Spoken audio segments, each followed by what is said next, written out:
প্ৰিয় ফুটবল প্ৰেমী ৰাইজ আজি দিনৰ 3 বজাৰ লগে লগেই দবকা নেহেৰু ময়দান খেলপথাৰত আন্তঃজিলা ফুটবল প্ৰতিযোগিতাৰ আজি প্ৰথমখন আকৰ্ষণীয় সেমিফাইনেল অনুষ্ঠিত হ'ব। উক্ত খেলত প্ৰতিদ্বন্দ্বিতা কৰিব অসমৰ চুকে কোণে আলোড়ন সৃষ্টি কৰা জনপ্ৰিয় ফুটবল দল তেজপুৰ অসম ৰাইফলছ বনাম কোকৰাঝাৰ। তেজপুৰ অসম ৰাইফলছ বনাম কোকৰাঝাৰ খেলপথাৰৰ সাহায্যতে বৰংগনী হিচাপে প্ৰতিজন দৰ্শকৰ পৰা লোৱা হ'ব কেৱল মাত্ৰ 50 টকা।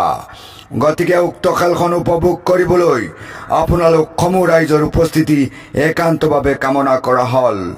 ধন্যবাদেৰে ডবকা ক্ৰীড়া সন্থা আৰু হুজাই জিলা ক্ৰীড়া সন্থা। প্ৰিয় ফুটবল প্ৰেমী ৰাইজ আজি দিনৰ 3 বজাৰ লগে লগেই ডবকা নেহেৰু ময়দান খেলপথাৰত আন্তঃজিলা ফুটবল প্ৰতিযোগিতাৰ আজি প্ৰথমখন আকৰ্ষণীয় সেমিফাইনেল অনুষ্ঠিত হ'ব।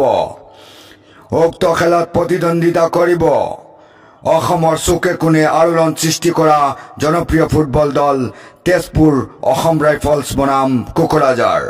তেজপুৰ অসম ৰাইফলছ বনাম কোকৰাঝাৰ খেলপথাৰৰ সাহায্যতে বৰংগনী হিচাপে প্ৰতিজন দৰ্শকৰ পৰা লোৱা হ'ব কেৱল মাত্ৰ 50 টকা।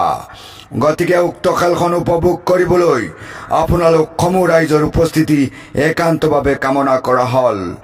ধন্যবাদেৰে ডবকা ক্ৰীড়া সন্থা আৰু হুজাই জিলা ক্ৰীড়া সন্থা।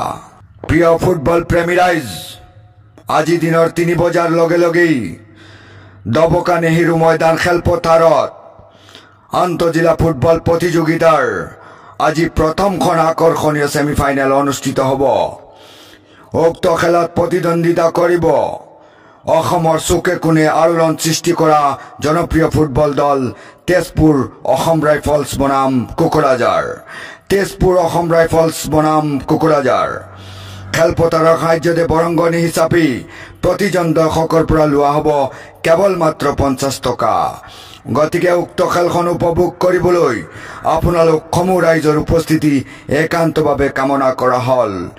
ধন্যবাদেৰে ডবকা ক্ৰীড়া সন্থা আৰু হুজাই জিলা ক্ৰীড়া সন্থা।